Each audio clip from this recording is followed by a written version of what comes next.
안녕하세요, 투자자 여러분. 조합원TV입니다. 네, 오늘 이 시간에는요, 경기 선행지수를 한번 살펴보고요. 테슬라 주가 현재 위치를 한번 살펴보도록 하겠습니다. 앞서 설명드렸던 테슬라의 어떤 조정 시그널이 현재 어떻게 나타나고 있는지 한번 짚어보고 향후 전략을 한번 세워보는 시간을 갖도록 하겠습니다.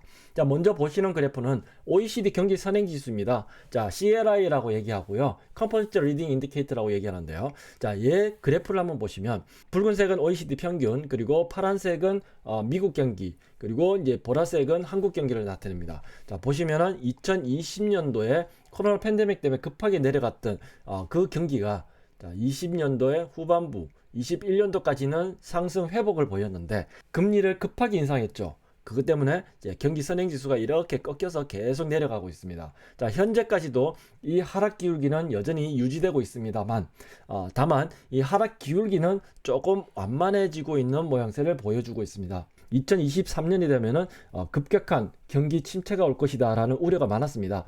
그거의 근간은 장단기 금리차가 가장 큰 이유였죠. 그리고 높은 금리의 수준.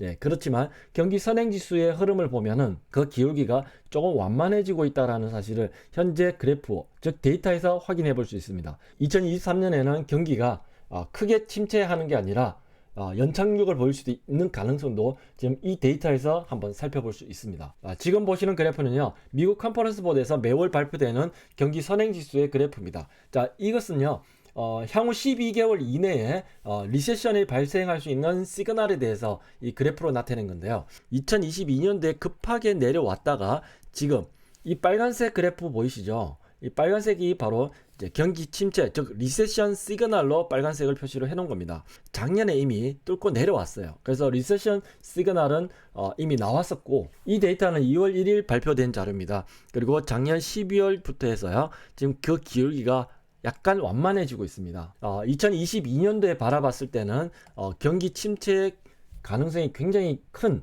그런 하락 기울기를 보이다가 아랫단에서는 경기 침체 가능성이 좀 약해지는 모습을 보여주고 있습니다. 미국의 실업률이 3.4%를 나타내고 있습니다. CPI가 높고 금리가 높은 그런 수준이어도 실업률이 높지 않으면 경기 침체라고 볼 수 없어요. 지금 3.4% 수준을 나타내니까 완전 고용 수준이라고 얘기를 합니다. 경기 우려까지 나타내고, 그리고 주식시장이 굉장히 급하게 내려왔던 이유가 금리에 있었고, 그 금리를 급하게 올렸던 이유가 물가에 있죠. 그 물가를 나타내는 대표적인 지표가 바로 CPI인데, 이 CPI 지표가 6개월째 지금 내려오고 있습니다. CPI의 상승 추세는 꺾여서 내려오고 있지만 절대적인 값의 위치는 지금 과거 평균 대비해서는 높은 위치에 있습니다. 금리를 이제 인하할 수도 있겠다라는 그런 예측들을 내놓고 있지만, 금리를 인하를 하려고 하면 그 조건들이 있죠. 첫 번째는 뭐냐면 경기가 정말 급격하게 안 좋아져야 됩니다. 경기 리세션이 강하게 들어와야지만 금리를 낮춰줘야 되는 이유가 되겠죠. 근데 앞서 보셨다시피 실업률은 아주 안정적으로 보이고 있습니다. 그렇기 때문에 금리를 급격하게 내릴 이유는 없어요. 자, 그리고 함부로 금리를 낮췄다가 겨우 잡아놓은 이 물가가 다시 한번 더 튀어버리면은 대량 난감해지죠. 연준에서는 많은 고민을 하고, 연준 의장도 매번 발언을 할 때마다 데이터를 보고 대응을 하겠다라고 얘기를 하고 있습니다. 우리 현재 주식시장에 참여하고 있는 우리 투자자들 입장에서는 무엇을 바라봐야 되냐면, 우선은 금리 인상이 브레이크 걸리는 시점, 그것이 다들 예상하기에는 올해 3월 내지 5월로 바라보고 있습니다. 그러면 그것이 정당화되려고 하면 이 CPI, 특히나 다음 주 화요일 날 2월 14일 발렌타인데이죠. 이때 CPI가 발표되는데 6.2%보다 강하게 높은 CPI를 발표하게 된다면 시장은 한 번 더 허들짝 놀라게 될 겁니다. 반대로 6.2% 비슷하거나 혹은 그보다 낮은 수치를 발표를 한다면 시장은 안도를 보이겠죠. 테슬라 얘기를 한번 넘어가 보도록 하겠습니다. 자, 테슬라의 지금 흐름은 지금까지는 굉장히 좋았습니다. 자, 지금 보시는 그래프는요, 테슬라의 일봉 차트와 월봉 차트인데, 여기서부터는 조금 더 심도 있게 한번 살펴보는 시간을 갖도록 하겠습니다. 먼저 우측에 월봉 차트입니다. 테슬라의 월봉은 추세는 지금 하락 기울기죠. 전체적으로 큰 흐름은 계속 하락하고 있는 중입니다. 자, 그러면 6개월선 가격은 얼마냐면 지금 196.7달러가 되겠습니다. 그러면 6개월선의 기울기가 하락 기울기 때문에 위로 올라가더라도 밀린 것입니다.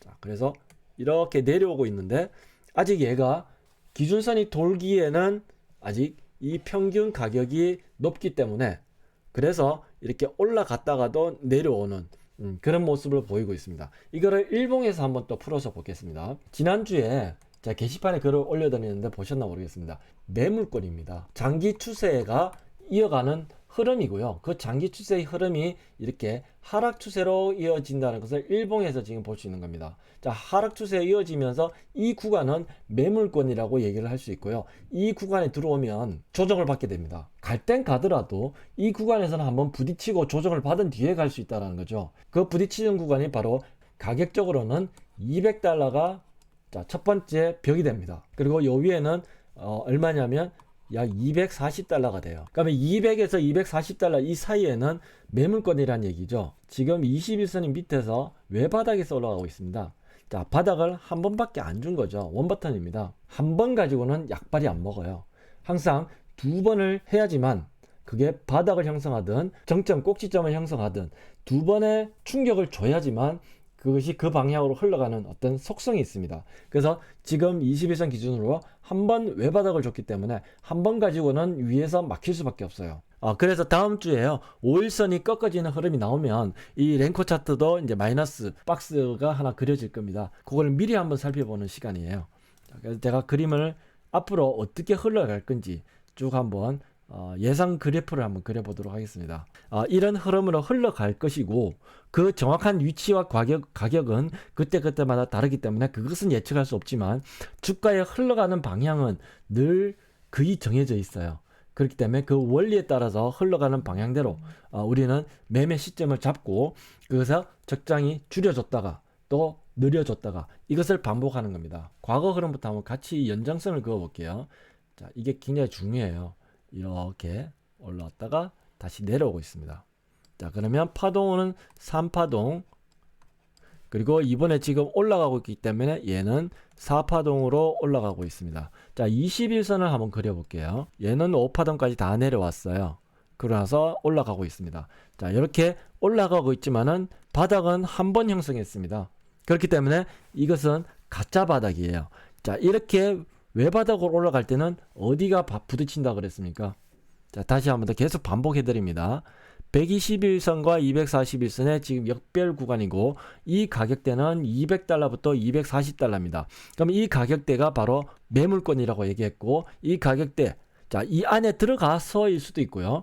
그리고 그 직전에 121선에 부딪히는 경우도 있습니다. 자, 강하면은 어디서든지 이제 나타날 수 있는데 우선은 지금 현재 위치만 바라보면 앞으로 예상 흐르면 자, 21선이 이미 올라오고 있죠. 그리고 어디선가 꺾일 겁니다. 얘가 꺾어진 뒤에 자, 가격 조정을 주든지 혹은 기간 조정을 주든지 그렇게 올라가는 거에 따라서 달라질 겁니다. 그래서 첫 번째, 이게 1번 시나리오입니다. 좋은 패턴이 나와요. 이 패턴이 지금 나오고 있는 게 가장 대표적으로 여러분들 잘 알고 있는 엔비디아, 그리고 TSMC, 그리고 ASML, 반도체 종목들이 주로 이제 이런 흐름을 지금 보이고 있어요. 그래서 아주 강한 흐름을 보입니다. 패턴으로 봤을 때는 이 흐름이 나온다면 여기가 원바턴, 그 다음에 여기가 바로 두 번째 바닥을 형성하는 투바턴 형태여야 됩니다. 이렇게 되면 아주 강하게 흘러갈 것이고요. 자, 두 번째 시나리오는 이거 말고요. 이렇게 내려왔다가 저점을 깨지 않는 범위 내에서 다시 여기서 21선이 뿅 하고 도는 이런 패턴 형태가 나올 수도 있어요. 그렇다면은 이때도 두 번째 바닥을 형성할 것입니다. 자, 요게 두 번째 시나리오가 돼요. 그래서 첫 번째 시나리오가 아주 강한 흐름일 거고요.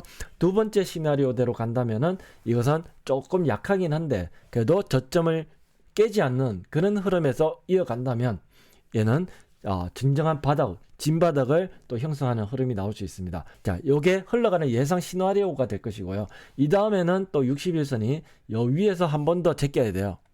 4파동이니까 5파동을 주고 또 올라가는 이렇게 장기적인 흐름을 나타낼 가능성이 큽니다. 그러면 이렇게 흘러가는 과정에서는 굉장히 부침이 많을 거예요. 올라갔다 내려갔다. 그러면 자, 지금 길게 말고 단기적으로 바로 다음 주에 어떻게 되는지 한번 살펴보면 우선 5일선은 지금 깨는 위치에 와 있어요.